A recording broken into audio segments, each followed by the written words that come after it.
Hey there, and welcome back to the Son of the Morning Comics channel. You're here to watch another review.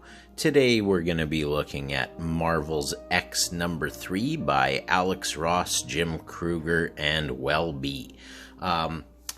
Before we get started, obviously, we're dealing with an Alex Ross cover here, so we have to talk about that.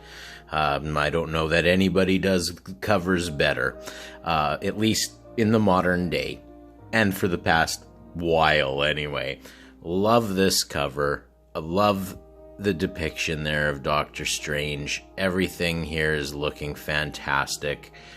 Gotta love it. I'm a huge fan of Alex Ross's art, whether it is in the original Marvel series or in Kingdom Come with Mark Waid. All that sort of stuff, all fantastic.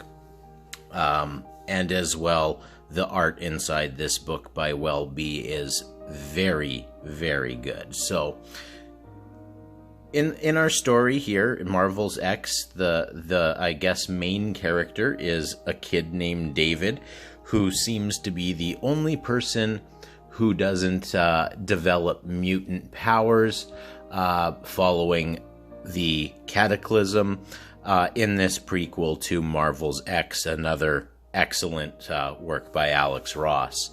So he, up until this point, he had left his home to go to New York to seek out the superheroes like Spider-Man and Captain America so that they could protect him, because he doesn't have any protection and he's just a regular kid. So, open her up here. Great art to start off this book here, talking about the Fantastic Four, talking about how they have sort of gone into hiding because I guess the blame for the Cataclysm has been placed on them, and they are in the Baxter Building. The Baxter Building is under constant attack. Now David came all the way to New York, and now he's fearing he may not get the protection that he needs. So here we have a scene where David and Daredevil and Peter Parker and Peter Parker's daughter are talking. Then they have this little scene here, which this is the last words that came out of the Baxter Building, which was almost a month previous, came from the Thing, and he said, "I don't know why everyone's so upset. You all look like me now. Welcome to the party." So, interesting little comment there. And now here we have the Baxter Building with all of its defenses, and they feel that Spider-Man, Daredevil, and I believe Reed Richards feel like David is the answer to this mutant problem that has basically taken over the entire Earth. So they're going to try to get him into the Baxter Building, which they do. Unfortunately, it's a trap, and the Baxter Building's defenses kick into gear with a fake hologram Human Torch, and then the wall starts to heat up and slowly push them back out the opening out there. So then David falls, and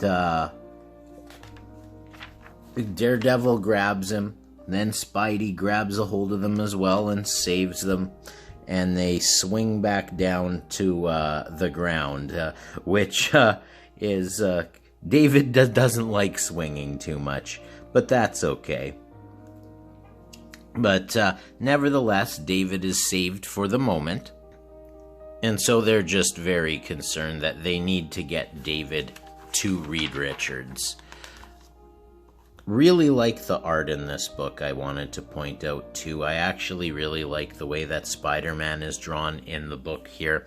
I haven't been the biggest fan of the way Spider-Man has been drawn in recent years, at least in like the titled Spider-Man series.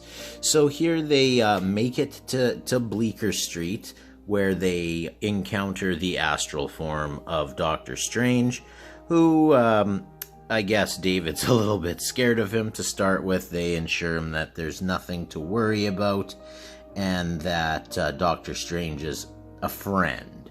So, nothing to worry about there. Doctor Strange and Spider-Man have a little conversation, them and Daredevil. They're just trying to figure out how they're going to get David into the Baxter building with all of the defenses that the building has. But then it's mentioned that every day Sue leaves the Baxter building because she can be invisible, and to go out and get groceries, stuff like that. And that Daredevil says that he's gonna find her, because he's a good listener, and he will be able to find her. So then we flip the page here, and I'll just I really love the art here on this page here. I think it's really cool. It's nothing too intricate, but it's very appropriate for what we're reading.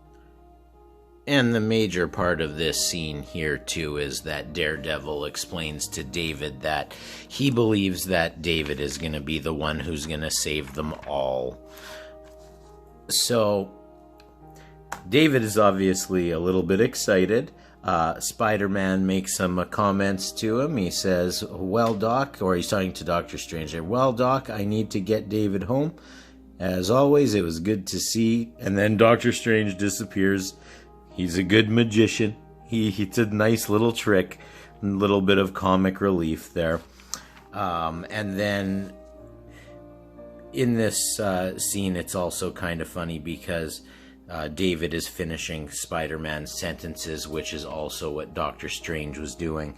And the Spider-Man comments, "The last thing this mutated world needs is a know-it-all kid." So we are back here and back flipped over. We're trying to figure out how to get David to safety. Spider-Man explains to David about since they do have a similar past where Spider-Man lost his uncle. We all know that story. We all know the Uncle Ben story. David has had a similar problem occur with his grandmother, and then Spider-Man gives off the classic, "My uncle used to tell me that with great powers there must also come great responsibility." Not sure what happens in a world where everyone has great power, though. And that is a very interesting and poignant comment, and I like it. At which point, now they get attacked by this monster. Now, who is this monster? We're gonna find out shortly. But it basically looks like a lion head on a human body.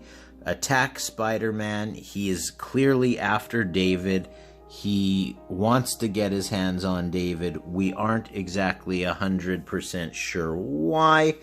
Spider-Man tells David to run away, so he does run, but the Lion Man catches up with him, tells him he's run out of places to hide, and, not good, looking good for David, but then, nevertheless, we get, he's hiding in this place where he sees some cool stuff. This is kind of neat here. This is sort of, talking. These are some from the previous Marvels series, and Phil Sheldon was it was seen through his eyes in the original Marvels series. And just an interesting, here I'll read this to you, where it says, "The toxin should have worn off by now. Child, you were only scratched, so stop pretending you're asleep and open your eyes. There's something here I want you to see." So our lion-headed man shows David that he is in this crypt where he has all sorts of horrors that he has collected, seemingly since the world had gone mad, at which point he shows David something that he really needs David to see. And David, as you can see by the facial expression there, is very upset by what he sees, because what he sees is a stuffed Captain America head on the wall. And this is David wanted nothing more than to meet Captain America, and unfortunately this is how he gets to meet him. Whether that's actually Captain America's head or not, hard to say at this point in time. But what we do learn at the end here is that Spider-Man realizes that this guy with the lion head was in fact Kraven the Hunter, who was already a menace enough previously, but now mutated. He is a force to be reckoned with, and he must know something about David and David's importance, because he's been stalking and tracking David and trying to get him, which he had at the end of the issue there. So that is this, I guess, is the cover for the next one. Alex Ross just keeps doing it. Unbelievable, the look of this cover here. I can't wait for that. So that was Marvel's X number 3. Very, very good story. I really like this kind of stuff. I know that it's not everybody's thing. I don't even think that this counts as any sort of canon, but if you've seen any of the Black Label DC videos I've done, that's not a problem for me. I actually really like that, and I think that this type of story is the type of story that you would be able to get non-comic book readers interested in comics, because the stories are very easily accessible. You don't have to know anything coming in. You can just read it and enjoy. And Alex Ross, Jim Krueger, and Welby are doing a fantastic job of that so far with Marvel's X. So thanks for joining me here today on the Son of the Morning Comics channel. Hit the like button, subscribe to the channel, hit the notification bell. You can visit me over on the Twitters at Son of the Morning 7. Have a nice day.